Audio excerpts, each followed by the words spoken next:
Baik, Assalamualaikum warahmatullahi wabarakatuh.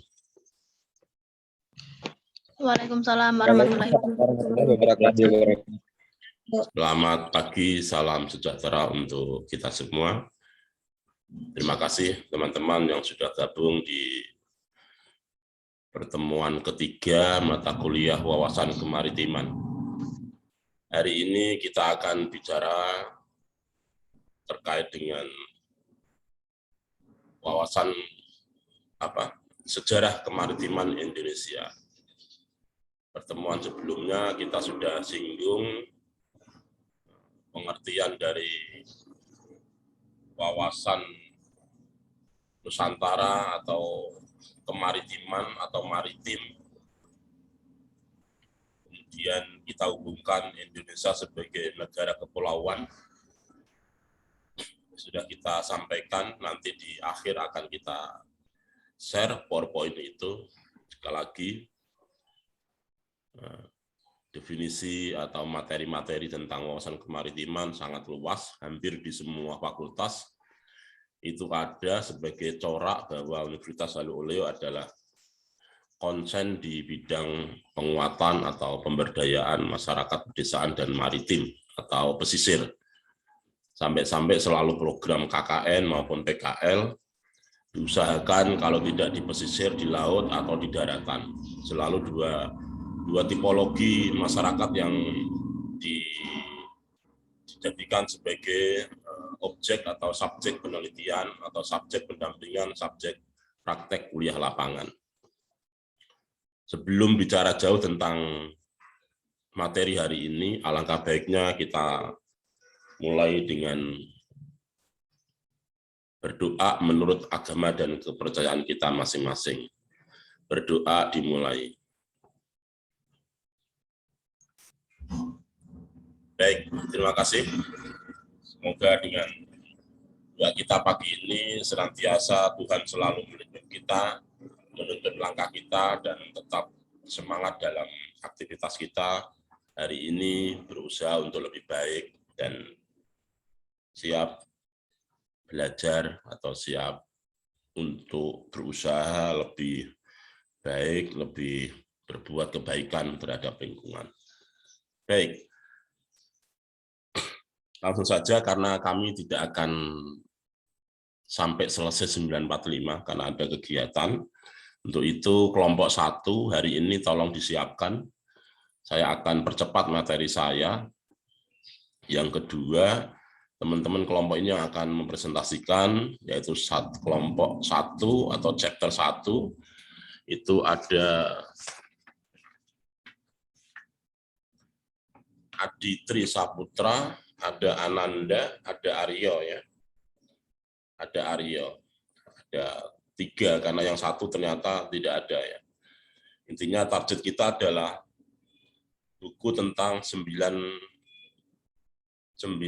perspektif menuju masyarakat atau menuju Indonesia negara maritim. Itu sedikit banyak telah dibaca oleh teman-teman dan mau berbagi di setiap akhir perkuliahan. Baik, langsung saja. Hari ini bicara tentang sejarah maritim Indonesia atau sejarah kemaritiman Indonesia. Saya sebut hampir sama istilah sejarah maritim atau sejarah maritim di Indonesia bisa, sejarah kemaritiman Indonesia juga bisa. Bicara sejarah maritim di Indonesia, 2 hal yang selalu menjadi ikon di dalam pemahaman kita, yaitu adanya bukti sejarah dan bukti arkeologis. Bukti sejarah nanti akan kita kupas, misalkan bagaimana Indonesia sebelum masa kemerdekaan atau yang kita sebut pra-kemerdekaan, kemudian bagaimana Indonesia sebagai negara maritim pasca sebelum pra-kemerdekaan itu masa penjajahan ya, masa penjajahan oleh Belanda, oleh Jepang, kemudian Indonesia sebagai negara maritim pasca kemerdekaan kita ambil setelah Soekarno, era Soeharto, kemudian era B.J. Habibie sampai pada era Jokowi, ada era SBY, era Gus Dur dulu, baru era Megawati, era SBY, baru era Jokowi. Itu masuk dalam Indonesia sebagai negara maritim pasca kemerdekaan, kemudian pada masa reformasi setelah era Soeharto itu B.J. Habibie adalah masa-masa transisi waktu 98 ya. Teman-teman sudah lahir belum ya? 98.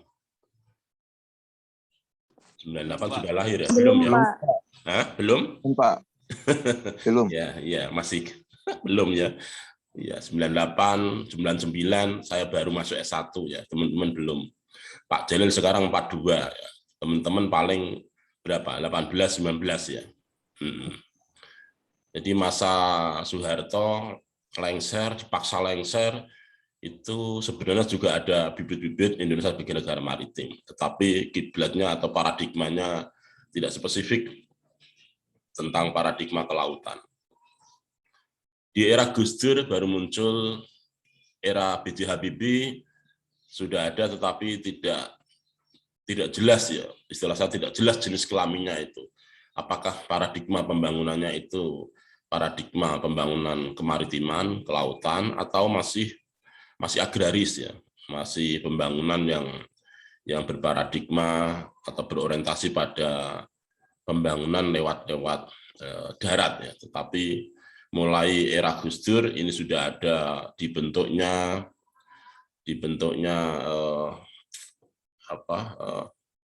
Departemen Kelautan, kemudian diteruskan dengan namanya KKP ya, Kementerian Kelautan dan Perikanan.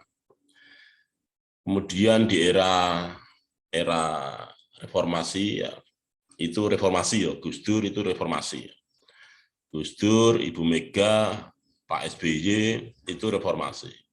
Nah, pasca reformasi seperti ini Jokowi adalah dengan nawacitanya daulat di bidang ekonomi, daulat di bidang pangan, daulat di bidang beberapa yang pernah kita sampaikan di pertemuan dengan tema negara Indonesia sebagai negara kepulauan. Nah, hari ini kita akan bicara tentang sejarah kemaritiman di Indonesia, yaitu dua hal. Satu, ada bukti sejarah, yang kedua bukti arkeologis.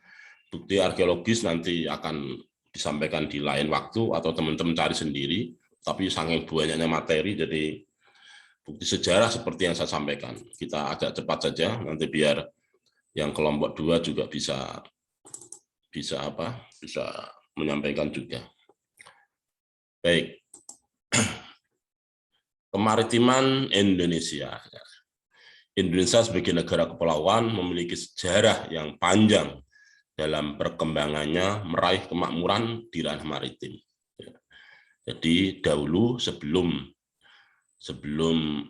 dijajah itu Indonesia pada masa-masa pra-kemerdekaan ya, masa sebelum kemerdekaan ditandai dengan beberapa kerajaan ya.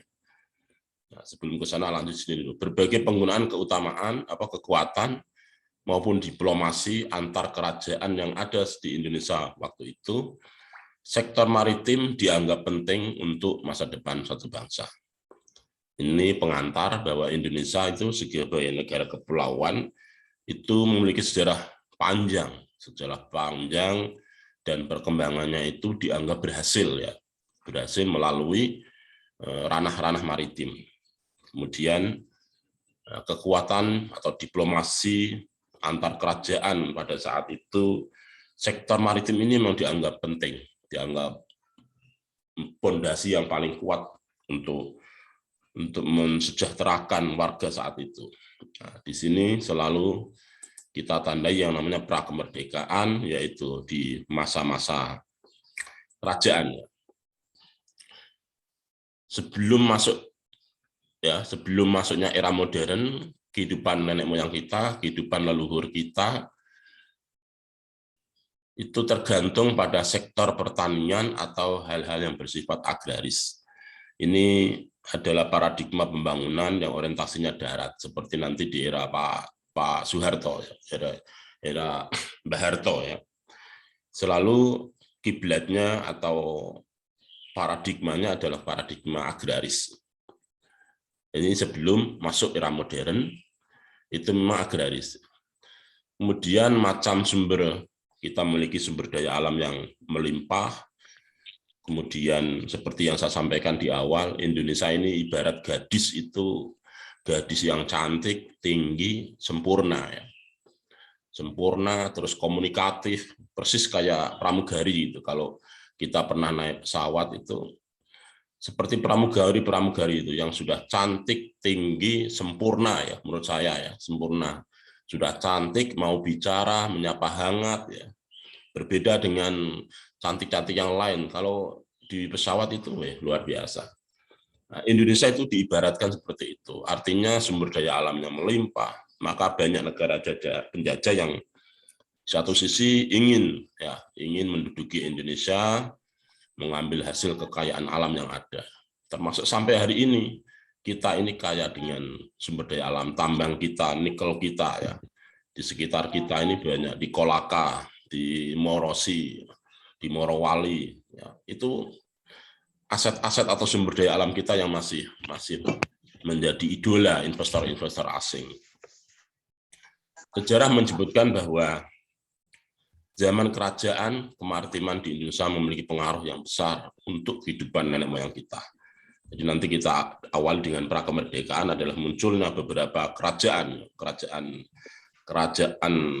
Kutai, kerajaan Sriwijaya, kerajaan Majapahit. Itu adalah simpul-simpul bahwa Indonesia pada masa prakemerdekaan itu sebagai negara yang sangat kuat di aspek maritim. Kerajaan-kerajaan yang ada di Indonesia sangat disegani, disegani oleh di dunia internasional karena kerajaan-kerajaan ini pernah membangun kemaritiman Indonesia. Maka muncul kerajaan Kutai, kerajaan Sriwijaya, kerajaan Majapahit, kerajaan Ternate. Baik, apa yang perlu disampaikan atau yang menarik di era atau di masa kerajaan Kutai? Dari aspek geografisnya, Kutai Kartanegara ini berpusat di Kutai Lama, yaitu sebuah daerah yang lembab, memiliki rawa-rawa di sepanjang Sungai Mahakam.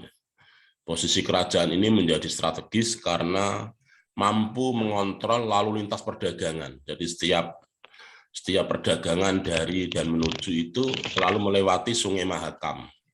Ini yang pernah ditanyakan oleh siapa itu, pertemuan keberapa, entah kelas ini atau kelas mana itu, menyebutkan bahwa mengapa kita tidak memberikan ketegasan. Ya, tolong HP-nya siapa ini yang berisik, saya keluarkan loh ya. Ya.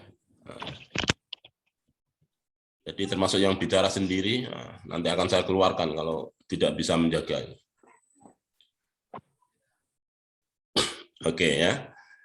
Jadi waktu itu pernah ditanya, mengapa Indonesia tidak memberikan ketegasan ketika orang mau atau menuju ke satu tempat, sementara kita ini punya Sungai Mahakam yang pasti akan melewati itu. Nah, di sini sebenarnya sudah ada. Artinya bisa dengan cara membayar retribusi atau sejenisnya ya. Persis kalau kita mau mengantar barang dengan truk-truk itu kan ada jembatan timbang.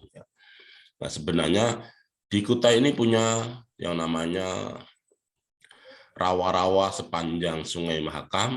Nah, ini kerajaan ini strategis karena mampu mengontrol lalu lintas perdagangan. Banyak para pedagang yang masuk dan keluar Kalimantan melalui Sungai Mahakam. Disinilah posisi penting ya, sebagai Sungai Mahakam yang menghubungkan antar perdagangan satu wilayah ke wilayah yang lain. Jadi ini pasti menjadi pemasukan untuk kerajaan Kutai. Kegiatan perniagaan seperti yang kita sampaikan, yaitu kemaritiman adalah aktivitas yang berhubungan dengan berlayar maupun perdagangan maupun perniagaan. Nah, kegiatan perniagaan adalah aktivitas yang ditekuni masyarakat Kutai dengan menjual rempah-rempah. menjual rempah-rempah, termasuk aktivitas-aktivitas yang bersifat agraris. Agraris itu kebalikan dari laut ya. Agraris itu ya, tanaman, palawija atau negara-negara yang syarat dengan pertanian ya, agraris itu. Kerajaan Kutai menjadi kerajaan tertua yang pernah diada di Indonesia. Jadi bukti bahwa pada kerajaan Kutai waktu itu Indonesia menjadi negara maritim, ya, bangsa maritim yang kuat, terutama di pra kemerdekaan, yaitu ditandai jaya-jayanya kerajaan Kutai. Berikutnya kerajaan Sriwijaya. Ini memang karena namanya bicara sejarah, maka mau tidak mau kita harus bisa mengklasifikasikan periode. Periode pra-kemerdekaan, periode kemerdekaan, periode pasca kemerdekaan atau reformasi. Paling tidak tiga periode itu yang harus kita pahami. Periode pra-kemerdekaan munculnya kerajaan Kutai, kerajaan Sriwijaya, kerajaan Majapahit, kerajaan Ternate. Kerajaan Sriwijaya, yaitu kerajaan Sriwijaya ini ditandai atau dikenal juga sebagai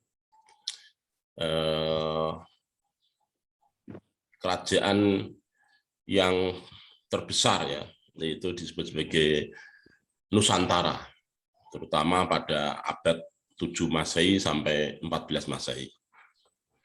Dunia perdagangan, sekali lagi perdagangan, perniagaan, pelayaran, ya, selalu dalam konteks kita memaknai wawasan kemaritiman itu selalu ada aktivitas perdagangan dan pelayaran. Sriwijaya berhasil menguasai hampir di seluruh wilayah atau di seluruh perairan Nusantara. Laut Jawa, Laut Banda, sebagian laut wilayah Indonesia Timur. Ini adalah Sriwijaya.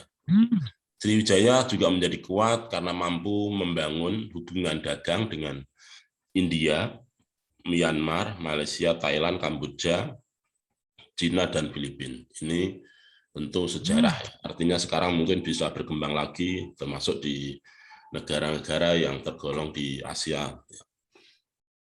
Pada masa kerajaan ini, kerajaan Sriwijaya, kemaritiman Nusantara mencapai puncaknya, ya, mencapai jaya-jayanya, yaitu memiliki yang disebut dengan pelabuhan internasional. Namanya juga pelabuhan internasional. Ini yang kemudian mendominasi aktivitas perdagangan dan pelayaran wilayah barat hingga Semenanjung Malaya. Jadi kalau tadi kerajaan Kutai itu lebih pada Sungai Mahakam, dilalui oleh perdagangan-perdagangan yang melewati itu. Kalau di kerajaan Sriwijaya justru lahirnya pelabuhan internasional. Ini yang kemudian menjadi poin kuat ya, bahwa Indonesia dengan masa kerajaan Sriwijaya ini memiliki pelabuhan internasional. Maritim Nusantara pada zaman itu dipegang oleh kerajaan Sriwijaya, tentu dia disegani oleh asing, ya, dihormati. Ya. Sampai kemudian ada seorang penulis, nah, ukurannya mengapa Indonesia menjadi negara yang sangat kuat atau sangat luas wilayah kepulauannya. Ya. Itu bisa dilihat dari orang lain yang membaca, menilai, ya, seperti penulis Cina Zhou Kufei. Nah, beberapa kapal asing yang lewat akan diserang jika tidak masuk pelabuhan Sriwijaya atau membayar tol. Ini. Jadi masa-masa prakemerdekaan betul-betul bahwa kita ini cukup diberi pelajaran dari sejarah ini, bahwa kerajaan Sriwijaya ini dengan pelabuhan internasionalnya semua akan melalui ini, membayar tol, ya. Sangat kuat. Bahkan kerajaannya juga disegani. Berikutnya di masa prakemerdekaan, sebelum kemerdekaan, ada namanya Kerajaan Majapahit. Strategi untuk memerdekakan laut dari ancaman negara lain sangat diperhatikan dengan membangun armada-armada kapal yang dapat mencegah bahaya dari ancaman asing. Di masa Kerajaan Majapahit, ini lebih pada semacam benteng, ya, membuat armada-armada kapal. Jadi kiblatnya memang selalu laut ya, bahwa termasuk kalau dipikir-pikir ya peredaran narkoba atau sejenisnya itu kalau lewat darat itu agak berat. Pasti akan diselundupkan lewat laut, termasuk di Kendari ini adalah pelabuhan-pelabuhan yang atau akses orang luar ke sini lewat laut adalah terbuka sekali. Ya. Nah, di sini Kerajaan Majapahit sudah mulai membuat armada-armada kapal. Tradisi yang memperkuat Majapahit sebagai kerajaan maritim itu bisa dilihat dari hubungan dagang dan misi antar negara yang sangat banyak, sangat luas. Sarana transportasi pelabuhan menjadi pendukung perdagangan maritim pada zaman Majapahit. Ini sama seperti di tempat lain. Kalau yang Sriwijaya itu pelabuhan internasional, kalau di sini sudah terbentuknya armada-armada yang banyak, kemudian diplomasi dengan negara-negara lain di luar kita itu luas ya. Sehingga yang paling memungkinkan di sini adalah adanya ekspedisi-ekspedisi, pengiriman barang-barang ke satu wilayah, satu negara ke negara lain, ini dipelopori oleh armada-armada di Kerajaan Majapahit. Yang terakhir di masa pra-kemerdekaan ada yang namanya Kerajaan Ternate. Ternate ada di Maluku Utara. Jadi sebenarnya kalau Sriwijaya di mana? Kalimantan ya. Sriwijaya, Majapahit, Ternate ini di Maluku Utara. Mana Pak? Sumatera ya? Sumatera, Sriwijaya Sumatera ya. Sriwijaya Sumatera. Kalau Majapahit di mana Majapahit? Sriwijaya di Sumatera. Kalau yang Mahakam tadi Sumatera ya, Kutai ya. Sungai Mahakam ini di Kutai, Kartanegara. Kerajaan keempat ini Ternate di Maluku ya. Ini sama, sudah mulai menjual rempah-rempah ya, mempromosikan rempah-rempah ke benua Eropa. Ini kalau dipikir-pikir, nah, sekarang ini sama di era COVID ini kita kaya dengan obat-obatan yang basisnya adalah dari rempah-rempah dari tanaman-tanaman di sekitar kita. Ya, misalkan jahe merah, kemudian bukan kelor ya. Kelor ya bisa, tapi jahe merah, terus minyak-minyak apa itu yang dari rempah-rempah itu. Bahkan produk minyak ini yang saya beli ini yang mahal juga di kantor pos itu. Kutus-kutus ya. Itu juga produk Indonesia ya. Kutus-kutus itu kan dari 44 bahan diramu, kemudian satu botol itu harganya mahal sekali ya, 290. Kalau Anda ke kantor pos coba lihat, mesti ada produk dijual minyak kutus-kutus.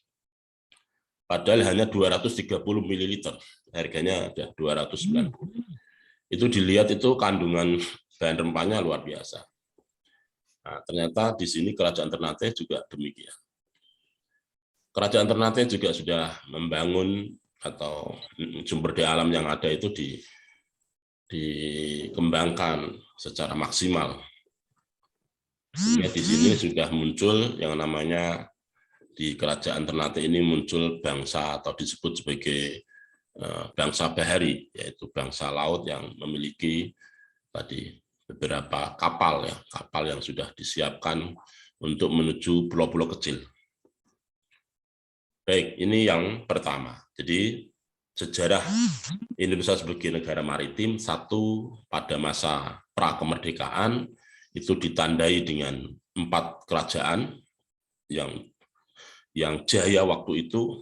Ada Kerajaan Kutai ya, Kartanegara atau Kerajaan Kutai, kemudian Kerajaan Sriwijaya, Kerajaan Majapahit, dan terakhir Kerajaan Ternate. Terus bagaimana di masa penjajahan atau masa VOC itu? Ya.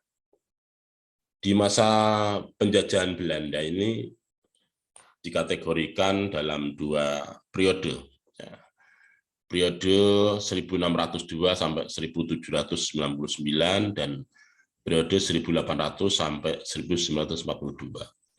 Ini yang kemudian di dalam sejarah ditulis bahwa Indonesia ini dijajah oleh Belanda kurang lebih 350 tahun. Kalau tahun ini kita jumlahkan, tadi sudah saya hitung, itu 339 tahun. Belanda telah menjajah, membentuk pola pikir kita, membentuk cara kerja kita.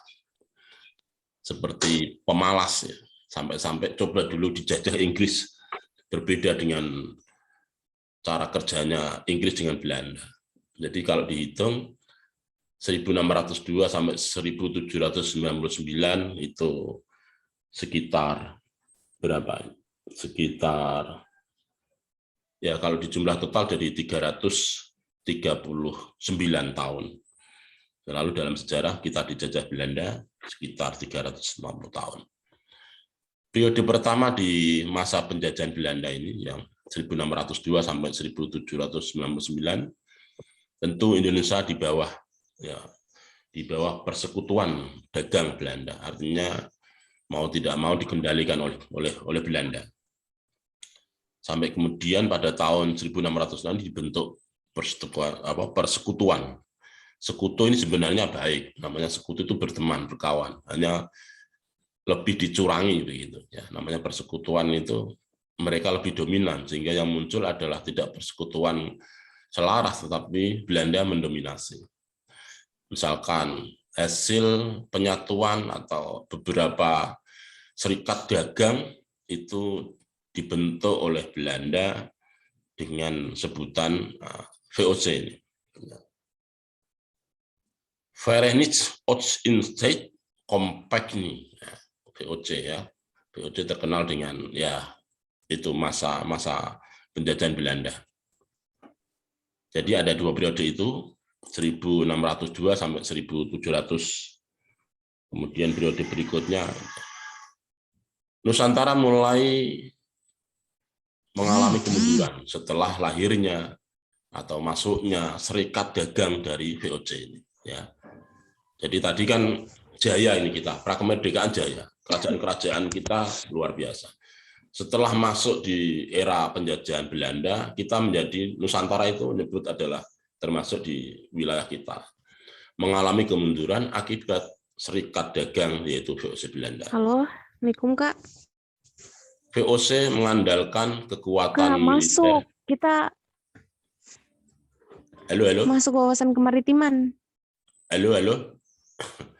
VOC mengandalkan kekuatan militernya agar para pemimpin Nusantara mau bekerja sama. Jadi sekali lagi, konteksnya itu tidak kerjasama yang sama-sama menyodorkan kertas yang sama, tetapi selalu dikadalin, ya, istilahnya dikadalin. Sehingga serikat dagang VOC ini benar-benar mendominasi, membuat aturan sepihak. Ya. Sistem kerjasama VOC mengambil keuntungan. Nah, coba ini. Sistem kerjasama VOC mengambil keuntungan sebesar-besarnya untuk para pengusaha dan pemegang saham. Karena dia membuat aturan. Jadi mestinya kan harus seimbang, mana aturannya itu harus dilihat utuh. Yang terjadi kan tidak. Apa yang menjadi istimewa di penjajahan serikat dagang VOC ini? Atau VOC punya hak istimewa dalam berpolitik. Dia punya hak monopoli perdagangan, hak mencetak uang sendiri, hak mengumumkan perang, dan hak untuk membuat perjanjian dengan penguasa lain. Jadi semua aturan dikendalikan oleh VOC. Makanya Nusantara saat itu jadi lemah. VOC mampu mengontrol perdagangan dunia. Ini 350 tahun. Yang perlu dikritisi adalah mengapa di era kerajaan kita jaya, kemudian Belanda ini, ya itu Belanda mampu memotong atau merebut dari aspek-aspek perdagangan yang dikuasai oleh VOC. Ini diantara sebab jatuhnya Indonesia, karena sudah dikendalikan oleh VOC itu. Misalkan membeli, kalau kita mau membeli murah, menjual mahal, artinya apa istilahnya ini? Sebab-sebab jatuhnya Indonesia, kerja paksa oleh Belanda, jumlah barang selalu dikendalikan, dimonopoli oleh Belanda itu. Jadi membeli murah, menjual mahal. Itu artinya ya kalau kita punya produk dibeli oleh Belanda, kemudian Belanda menjualnya dengan harga yang mahal. Bahkan sampai sekarang, meskipun ini bukan konteks penjajahan Belanda, kalau kita lihat produk-produk mainan kita saja itu, kualitasnya dari produk Cina saja ya, itu kan bagus, harganya murah. Sementara produk kita itu kualitasnya lemah, harganya mahal. Maka orang akan memilih produk-produk Cina, ya, produk-produk di luar dari karya anak bangsa. Ini diantara sebab-sebab jatuhnya Indonesia.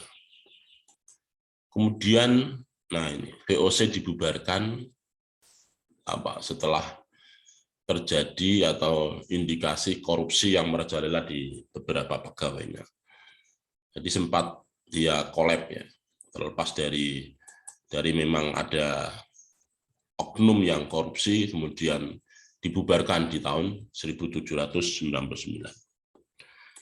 Terakhir di pasca kemerdekaan, kita akan bicara era Soeharto, era Soekarno, era Soeharto.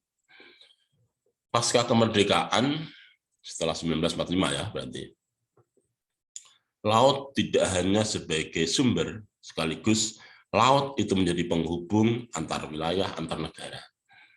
Jadi sekali lagi, konteks kita ketika melihat antar daerah itu ada sungai, kemudian dibuatlah jembatan, itu sebenarnya kan adalah memutus mata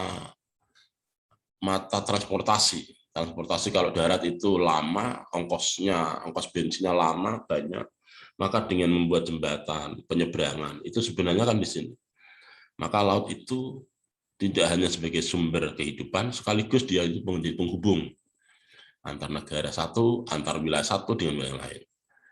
Kita contohkan jembatan Kendari yang dibuat dan diresmikan oleh Jokowi pada 21 Oktober 2020, menghubungkan antara transaksi atau ya perdagangan antara orang di Lapulu dengan Kemaraya. Itu kan salah satunya adalah memotong ongkos transportasi. Kalau lewat darat jauh, tapi dengan membuat jembatan itu konon ini bukan perspektif pemerintah, konon 3 tahun akan BEP, akan kembali modal. Jadi dihitung aktivitas orang di Lapulu ke Kemaraya, sebaliknya orang yang beraktivitas di Kemaraya ke Lapulu, itu ongkos yang dibebankan ketika tidak ada jembatan itu sekian M misalkan, sekian T. Nah, selama 3 tahun itu dengan ada jembatan itu kembali. Nah, itu salah satu di antara pentingnya dibangun jembatan itu. Terlepas dari itu program pemerintah atau program masa-masa pemerintahan sebelumnya, sebelum Pak Ali Mazzi misalkan.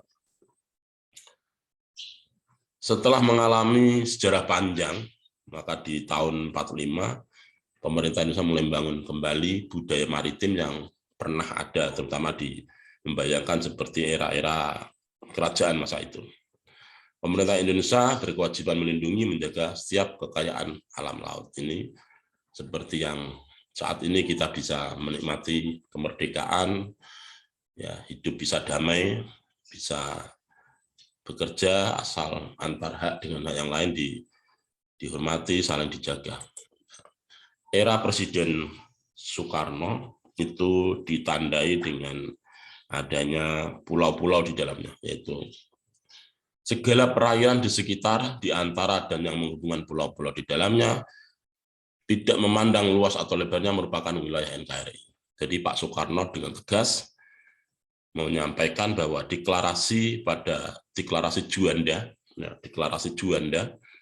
tanggal 13 Desember 57, bahwa semua perairan yang menghubungkan pulau-pulau, tidak berbicara dalam atau tidaknya, luas tidaknya, semua adalah NKRI, wilayah NKRI.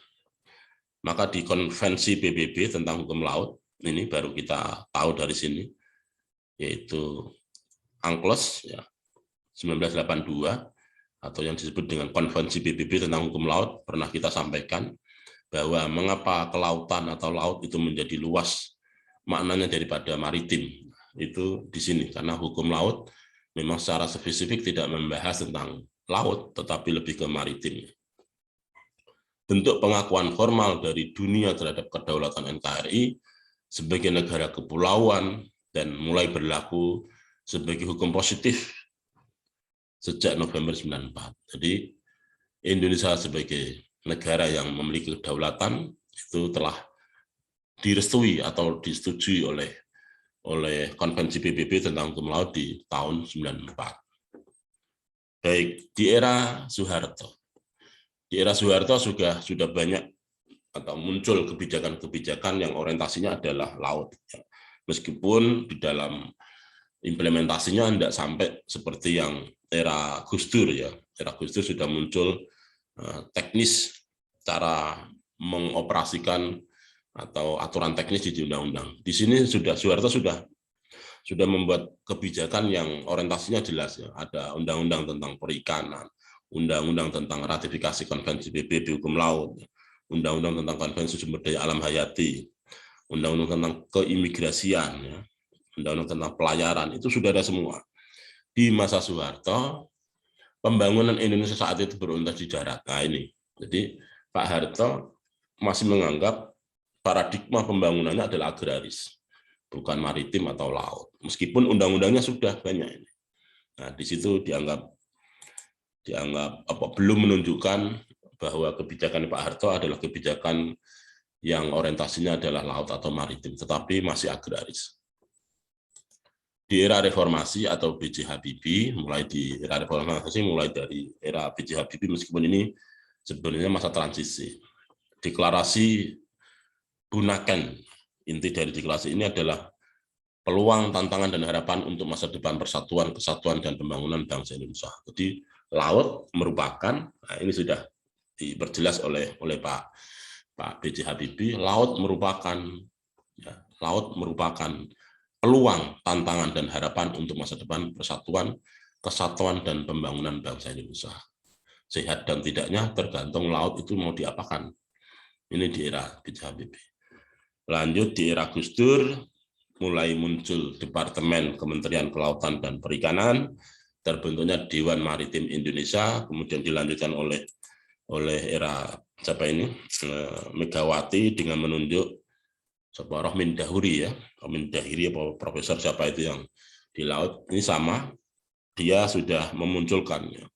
Tapi embrionya itu, bibit-bibitnya itu sudah dimulai dari era Gus Dur ini, karena sudah muncul KKP Dewan Maritim. Di era SBY juga menggantikan Dewan Maritim menjadi Dewan Kelautan Indonesia, Dekin. Baik, terakhir adalah era Jokowi, ini dengan membentuk atau 5 pilar ya, 5 pilar kemaritiman. Ini membangun kembali budaya maritim Indonesia, menjaga sumber daya laut, kemudian memberi prioritas pada pembangunan infrastruktur dan konektivitas maritim. Sekarang ada menerapkan diplomasi maritim, membangun kekuatan maritim sebagai bentuk tanggung jawab. Nah, di sini sudah mulai kuat, terutama ketika menterinya Mbak Susi yang tidak tertib ditenggelamkan, ditembak, ya. Termasuk yang terakhir adalah pembangunan tol-tol laut ini sudah ada. Oke, saya kira itu dari pertemuan hari ini. Sekali lagi, sebelum saya lempar ke hari ini yang mau presentasi, apakah ada pertanyaan di pertemuan pagi ini? Sekali lagi, berbicara terkait dengan sejarah maritim Indonesia, ada 3 periode. 1 periode pra-kemerdekaan, periode penjajahan, dan periode pasca kemerdekaan yang ditandai dengan paradigma maritim di era Soekarno, Soeharto, B.J. Habibie, Gus Dur, Megawati, SBY, sampai Pak Jokowi. Ya. Saya menangi Presiden Soeharto, teman-teman tidak ya, 98 belum lahir ya. Jadi teman-teman menangi Presiden, Gus Dur menangi enggak?